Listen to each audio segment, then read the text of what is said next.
nepasitikite, Pavelas iš Panevėžio.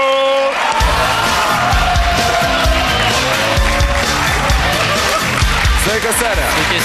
Sveikas, Pavelai, nusiteikęs, matau, kovingai, nes atvykai į juoko kovas, kur reikia kovoti, reikia drėbti į mus humorą, kad mes apsiprausę mokėtume pinigus. Ką čia bepridursi, taip, nuostabų žodžiai. Vis tiek, dabar jau pavasaris, prabėgo tas greitai laikas. Ko prisirinkai internete naujo? Kodėl internete? Iškart mane nuvertinant, kodėl negalvojat, kad aš pats kuriu, tarkim, paukštį? Ne visi nuvertinant. O tu pats kuri? Čia tik tai jisai kalbėjo. Pats kuri? Ne, aš tik šiaip šneku, nežinau, čia komercinė paslaptis. Ne, pats kuri iš tikrųjų? Kai kuriuos taip, kai kuriuos su pagalba, jo. Tu žmogus su humoro jausmu. Mes važiuojam? Taip, važiuojam! Baigs purdėti. Ne, nevažiuojam. Ne, važiuojam. Pavelai, ar tu pasiruošęs? Taip, aš pasiruošęs. Publika, ar mes pasiruošę? Pavelas iš Panevėžio! Aš šiandien noriu su jumis pakalbėti apie gyvenimo džiaugsmus. Taigi, kas yra gyvenimo džiaugsmai? Vienas iš gyvenimo džiaugsmų yra vaikai. Ar ne? Jie sudaro mums begalę problemų, tačiau jie atsiteikia tiek daug džiaugsmo ir laimės, kad visą tai atperka problemas, ar ne? Ir keletą tokių pastebėjimų apie vaikus. Berniukas 3 savaitės lankė karatė, susidūrė kieme su chuliganais ir 3 savaitės nelankė karatė. Mergaitė su prasta kraujo apytaka, kai meluoja, neraudonuoja. Mažas berniukas atsėdo ant kaktuso ir netyčia parašė filmo Zero scenarijų. Berniukas su labai vešliais antakiais gerai mato tik tada, kai stovi prieš ventiliatorių. Sakant greitą kalbę, pradinukai susikupė daug seilių, susipynė liežuvis ir galingus pjūviais išmušė mokytojui akį. Anūkas, leidžiantis vasarą pas močiutę, moka matuoti spaudimą geriau nei ligoninės vyrgydytojas. Kęstutis taip gerai pasveikina savo klasiokę Rugilę su Rugsėjo 1, kad gegužės 25 Rugilė pasveikina Kęstutį su tėvo diena.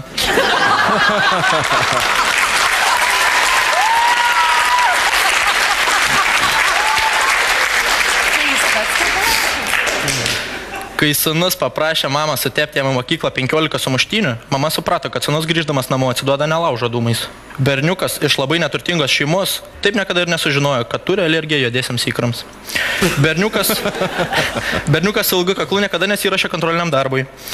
Donatas paliko pamoką ir taip stipriai trenkė durimis, kad pamoką paliko ir jo klasiokas sėdėjęs ant palangės. Rokas Žilinskas, jau būdamas mažas, į mokyklą mėgdavo eiti pro galinį įėjimą. Jis tytė išsirbė kambaris, paklojo lovą, išplovė indus ir net parašė namų darbas, bet mama vis tiek pastebėjo, kad jį neščia.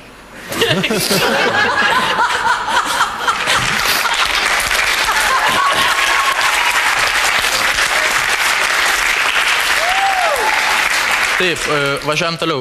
Dabar uždaviniai, kurie yra pateikiami vaikams mokykloje, yra visiškai neteisingi, visiškai nepraktiški, jų gyvenimą nepritaikys. Todėl aš sukūriau savo, kokie turėtų būti uždaviniai mokyklose.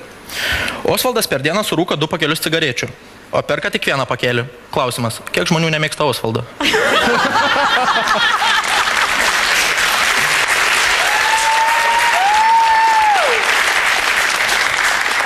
Sveikinimų koncerto vedėja uždirba 2000 litų per mėnesį, o prostitutė Zuzana 5000 litų per mėnesį.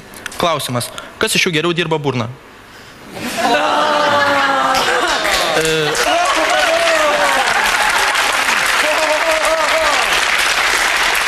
Į baseiną įteka 400 litrų vandens, o iš baseino išteka 410 litrų vandens. Klausimas, besimaudantis turi sąžinę?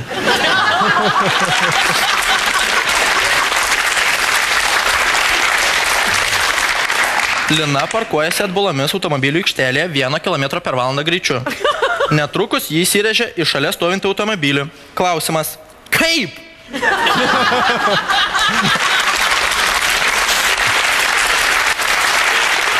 Edgaras pajėgus mylėtis 2 minutės. O Gintarė nori, kad seksas truktų 20 minučių. Klausimas, kiek turi uždirbti Edgaras, kad Gintarė į šią smulkmenėlę nekreiptų dėmesio?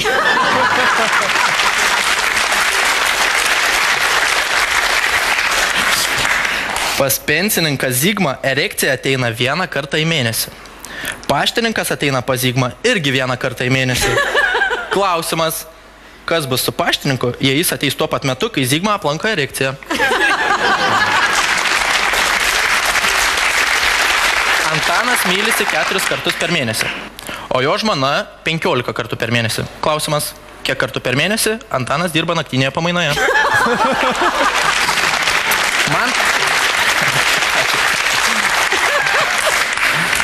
Mantas puikus advokatas, o Tomas labai geras boksininkas. Klausimas, kuris iš jų geriau moka įtikinti. Sūnus parodė tėčiui porno saitą internete, kuriame viskas nemokamai. Klausimas, kiek laiko vaiko mama neturės ką papasakoti draugiam. Tadas ant žmonos per mėnesį išleidžia 5000 litų. O Andrius ant savo žmonos neišleidžia nei cento. Klausimas, kuri iš jų turi kabės, kryvas kojas ir didelius ūsus.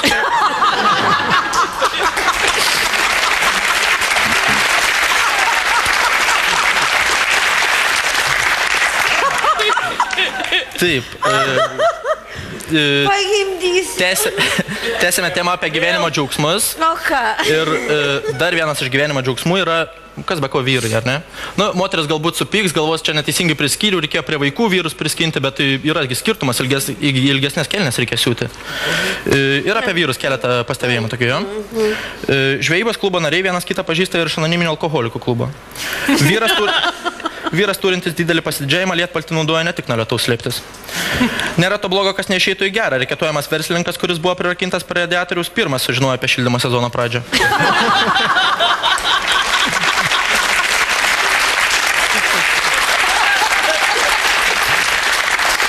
Į darbą atėjo labai negraži sekretorė ir direktorius nusirito iki to, kad pradėjo mylėti su savo žmona.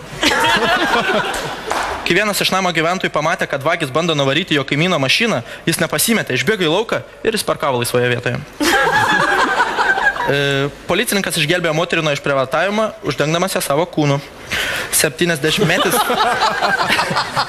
70-metis nekaltas Kazys atėjo pas kaimynę pakeisti lemputės ir pateisino patarlę geriau vėliau negu niekada.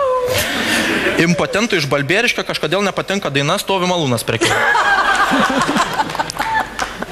Vyras turintis 15 vaikų mokykloje praleidinėjo biologijos pamokas. Rokas Žilinskas valgė daug saldumynų, jam sulipo užpakalis ir jis 2 savaitės nevaikščiojo į pasimatymus.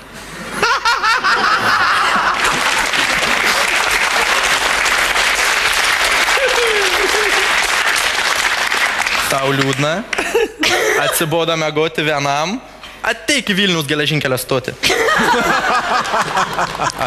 Būna tokių situacijų, kad iš skirtingų situacijų ta pati išeitis. Tai pavyzdys. Jie visi pianino klavišų jėdi, pakelk dangtį. Ir kita situacija ir sprendimas bus tas pats. Jei įsisioja ir viskas bėga per kraštus, pakelk dangtį. Taip. Ir be abejo, dar vienas dalykas, kuris mums visiems suteikia džiaugsmą gyvenimą, tai yra puikiai vaizduotė, ar ne? Ir dabar skaitančios pokštus reikės jūsų vaizduotės ir šiek tiek logikas. Aš net nebejoju, kad visi jų turite pakankamai, taigi važiuojam. Olandijoje pasaka Alisos stebuklų šalyje pripažinta dokumentiniu filmu. Įsivažiuojam, vaizduotę pasitelkiam. Vyras mėgstantis šerti genį vaikšto su subintuotam rankom. Kalėjime per Brėmeno muzikantų spektaklį dėl visiškai neaiškių priežasčių niekas nenorėjo vaidinti gaidžio. Paradoksas. Mieste sisipisi visur prišikta. Ką reikia pakeisti, kad Lietuvos ekonomika atitiktų pasaulinius standartus? Ko gero, pačius pasaulinius standartus. Darbininkas 12 valandų dažė patalpas, atsisveikino su nykštukais ir išėjo namo. Šuniukas čihuahua kainuoja dahuahua.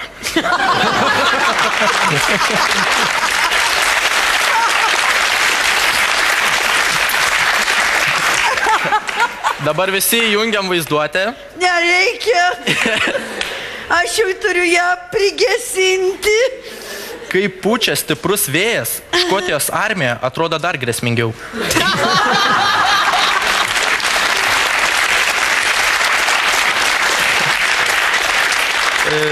Baba Jedzė uždarbiavo pardodama narkotikus, todėl kai jis sėdėjo ant saliuko su kitom babutėm ir rėkdavo narkomanas, narkomanas, jis sakydavo, narkomanas. Puikia naujiena, Britney Spears dainuos duetu su Radžiu. Toks sprendimas buvo paskelbtas Amerikos teismo, bet Britnės advokatai padavė apeliaciją ir nuoširdžiai prašo teismą pasigailėti dainininkės ir vykdyti į mirties bausmę. Labai nepadaru porno saitėse reklamuoti alkoholį ir cigaretes. Vaikai juk žiūri. Gydytojai ilgai svarstė, ko trūksta minėdui galvoje. Galiausiai priėjo vieningos išvados. Kulkos.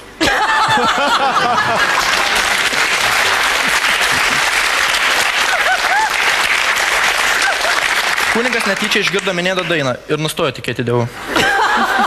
Vienakojis miškininkas netyčia įkišo ramentą į bebro spąstus ir patyrė dežavų. Kačiukas prisisioja Žydrūnui Savickui į tapkę ir išnaudoja visas 9 savo gyvybės. Kamilė gulėjo, matė aplink save daug žvaigždžių ir stebėjosi. Koks stiprus Paulius smūgis.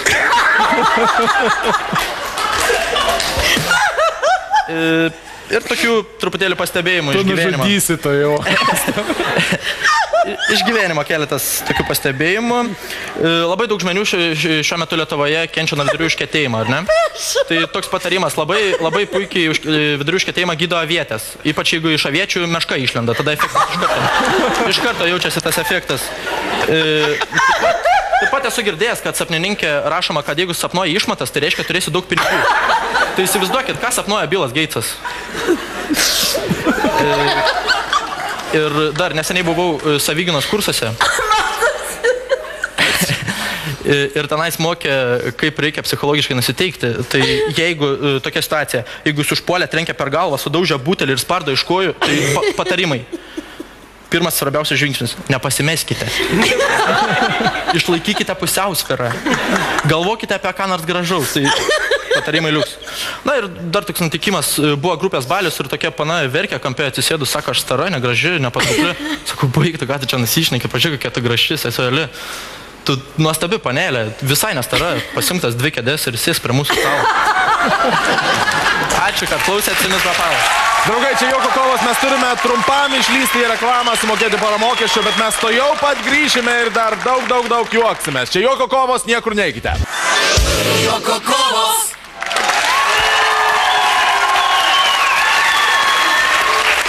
Pavelai, tu vos nenužudėjai Astos Baukutės. Nes tokių tikslų čia atėjau, bet... Tai dėl to aš sakau, kad pasirodymas galėjo būti geresnis, bet buvo velniškai stipru ir tai yra pirmas kartas, kai aš turiu priminti komisijai, kad didžiausia jūsų užrašytų pinigų planšetėje suma negali viršyti 333, nes kaip ne kaip didysis prizas yra 1000 litų ir jo mes negalime viršyti, o man atrodo publika padės mūsų komisijai apsispręsti, ne? Pavelai, atmetus visas publikos reakcijas ir visas liaupses, kaip manai, kiek buvo vertas tavo šis pasirodymas? Nežinau, kiek čia leptelti dabar, kad... Pasakyk savo tokį dalyką, aš šiandien buvau nuostabus. Ir leptelk. Leptelk. Nu, prašom, 900. 900? Ok.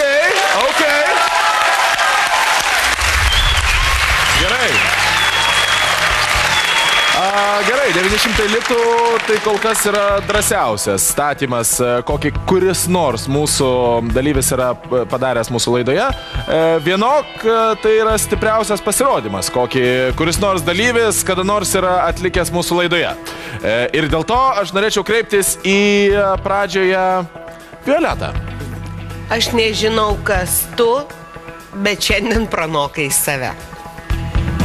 300. 300, gerai. Pradžia gera. Kas iš jūsų dviejų dabar norėtų? Gerai, Asta. Pavelai, neslėpsiu, tikrai juokiausi iki ašarų, tai būna labai retai, nuoširdžiai. Tu man toks su kiekvienu savo pastebėjimu, ką tu įvardinai, nes tai yra tavo kūryba. Tu tokią Dievo dovaną turi, visų pirma pastabumą, visų antrą humoro jausmą. Ir tas trio su tavimi kartu padarė šiandien didžiulį rezultatą ir aš drąsiai. Dar 300, gerai. Mes geram kely. Tu tikrai uždirbai. Mes jau turime 600, Aš iš karto toksai, žinai, prielipa sirbelė. Mes turime 600, ne. Pavelas jau turi 600. Vienok, liko dar vienas komisijos narys, skupusis graikas Cololo. Ne, pasirodymas iš tikrųjų buvo nuostabus. Aš keletą kartų rodžiau, kad reikia rišti, nes eidavo į viršų, į apačią. Ir iš tikrųjų, Justas šiandien pasakė, kad šiandien buvo pasakyta didžiausia suma. 900 litų, plojimai ir tų pinigų nebus. Pavelai, komisija tau davė 890 litų. Ir tai yra mažiau negu užsiprašei tu ir dėja aš privalau tik tai padėkoti tau už nuostabų pasirodymą. Buvo geriausias pasirodymas, kokį mes matėme šioje scenoje. Dėja jo neužteko. Bet Dar taip nesijokios. publikos ovacijos priklauso tau.